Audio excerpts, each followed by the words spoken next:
அனைவருக்கும் வணக்கம்.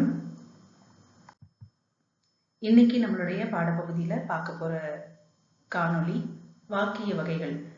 இலக்கணத்துல வரக்கூடிய மிக முக்கியமான ஒரு பகுதி அப்படின்னு நம்ம பார்த்தோம்னா வாக்கிய வகைகள். இந்த வாக்கியம் அப்படிங்கிறது நம்ம பேசக்கூடிய சொற்றொடர்கள். ஒவ்வொரு சொல்லும் சேர்ந்ததுதான் இந்த வாக்கியங்கள்.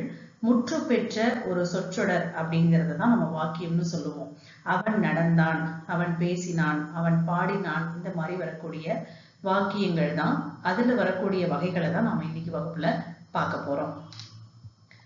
இந்த வாக்கியங்களை கருத்து அடிப்படையிலையும் அமைப்பு அடிப்படையிலையும் வினை அதாவது செயல் அடிப்படையிலையும் நாம வகைப்படுத்தலாம். கருத்து வகை, அமைப்பு வகை, வினை வகை அப்படின்னு சொல்லிட்டு வாக்கிய வகைகளை 3 வகையில நாம சொல்லலாம். முதல்ல வரக்கூடியது கருத்து வகை வாக்கியம். இந்த வாக்கியங்கள்ல தான் செய்தி வாக்கியம், கட்டளை வாக்கியம், வினா வாக்கியம், உணர்ச்சி வாக்கியம் இது எல்லாமே அடங்கும். இதுவே தெரியும். நம்ம செய்தி வாக்கியம் அப்படின்னு சொல்லும் பொழுது ஒரு செய்தியாக சொல்லக்கூடிய ஒரு விஷயம், அதுதான் நம்ம செய்தி வாக்கியம்னு சொல்லுவோம். அப்படி இருக்கக்கூடியது முதலாவதாக இருக்கிறது. அடுத்தது கட்டளை வாக்கியம், அதே போல வினா வாக்கியம், அதே போல இருக்கக்கூடிய வினா வாக்கியம். இது எல்லாமே கருத்து வகை வாக்கியத்துக்குள்ளர அடங்கும்.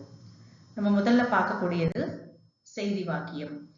செய்தி வாக்கியம் அப்படிங்கிறது நம்மளுடைய மனசுல நாம நினைக்கக்கூடிய செய்தி, தகவல். நாம பிறருக்கு என்ன சொல்ல நினைக்கிறோமோ அதை அப்படியே தெளிவா சொல்லக்கூடியதுதான் செய்தி வாக்கியமா சொல்லுவோம். இன்றைக்கு தொலைக்காட்சிகள்ல மக்களுக்கு தேவையான கருத்துக்களை செய்திகளாக சொல்வது, அன்றன்ற நடக்கக்கூடிய நிகழ்வுகளை செய்திகளாக சொல்றாங்க இல்லையா, அது எல்லாமே நம்ம செய்தி வாக்கியத்துக்குள்ள கொண்டு வரலாம்.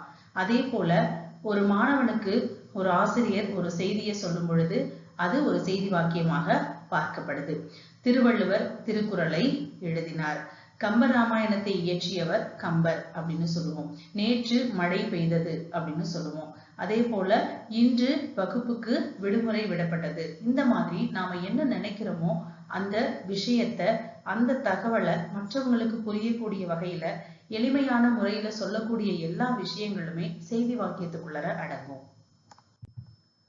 அடுத்தது கட்டளை வாக்கியம். கட்டளை அப்படின்னாலே நம்ம ஆர்டர்னு சொல்லுவோம். அதாவது நாம மற்றவங்களுக்கு செய்தியாக சொல்லக்கூடிய விஷயம்ன்றது செய்தி வாக்கியம். அதே விஷயத்த நீ செய்யணும் அப்படின்னு அவங்கள நம்ம ஆர்டர் பண்றது, அதாவது கட்டளையிடுறத கட்டளை வாக்கியம்னு சொல்லுவோம். நமக்கு முன்னால் நிற்கக்கூடிய ஒரு நபரை பார்த்து நீங்க இந்த செயலை செய்யணும் அப்படின்னு சொல்லி அவங்கள சொல்றோம் இல்லையா, அது கட்டளை வாக்கியம். அதுக்கு ஒரு சிறந்த உதாரணம் திருக்குறளை படி, இன்று இந்த புத்தகத்தை படித்து விட்டு வர வேண்டும், நாளைக்கு நீ தேர்வுக்கு தயாராக வேண்டும், அந்த மாதிரி சொல்றோம் இல்லையா, அது எல்லாமே கட்டளை வாக்கியத்துக்குள்ளதான் வரும்.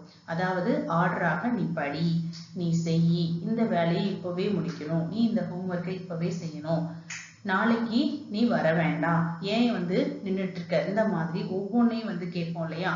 கட்டளையாக சொல்லக்கூடியது, ஆர்டராக நாம சொல்லக்கூடியது எல்லாமே இந்த கட்டளை வாக்கியத்துக்குள்ளர அடங்கும்.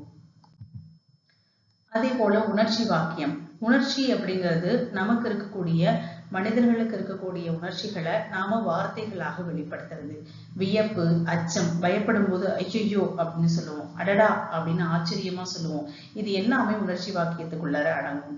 ஐயோ பாம்பு அப்படின்னு சொல்லுவோம் இல்லையா, அந்த மாதிரி உணர்ச்சிகள்லையும் சரி.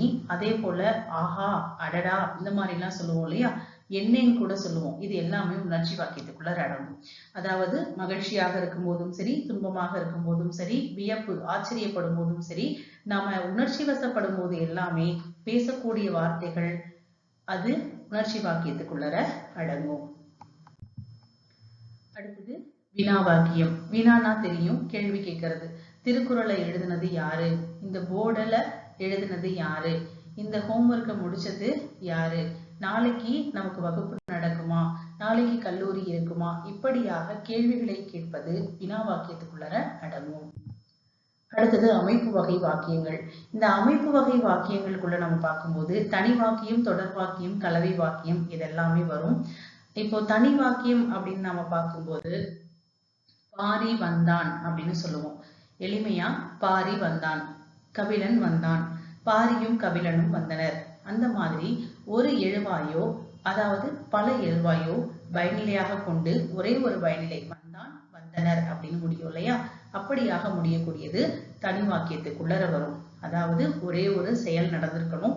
அதுதான் பாரி வந்தான், பாரியும் கபிலனும் வந்தனர் அப்படின்ற செய்தி. அதே போல தொடர் வாக்கியம். தொடர் வாக்கியம்ங்கிறது ஒரு நிகழ்ச்சி மட்டும் இல்லாம பயனிலை இரண்டாக இருக்கணும், இரண்டாகவோ மூன்றாகவோ இருக்கணும். ஒன்றுக்கு மேற்பட்ட பயனிலைகள் முடியணும், அது தொடர் வாக்கியம். தமிழரசி போட்டியில் பங்கேற்றாள், வெற்றி பெற்றாள், பரிசு பெற்றாள் அப்படின்னு சொல்லும் பொழுது ஒரு போட்டியில ஒரு பொண்ணு பங்கேற்கிறா, வெற்றி அடைகிறா, அதன் மூலமா அவளுக்கு பரிசு கிடைக்குதுன்னு சொல்லியிருக்கோம். அப்படியாக நிகழ்ச்சிகள் நிறைய நடக்கிறத தொடர் வாக்கியத்துக்குள்ள நம்ம கொண்டு வரோம். அடுத்தது கலவை வாக்கியம். இந்த கலவை வாக்கியம் அப்படிங்கிறது முற்று தொடராக இருக்கக்கூடிய முதன்மை வாக்கியமும் எச்ச தொடர்களாக இருக்கக்கூடிய பல துணை வாக்கியங்களும் கலந்து வரக்கூடியது. தமிழ் இலக்கியங்களை ஆழ்ந்து கற்றுன்னு சொல்லும் போது இந்த இடத்துல முடிஞ்சிருச்சு, செயல் முடிஞ்சிருச்சு, அதனால முற்றுத்தொடர். அதன் வழி நடந்து வாழ்க்கையில் முன்னேற அனைவரும் முயல வேண்டும்.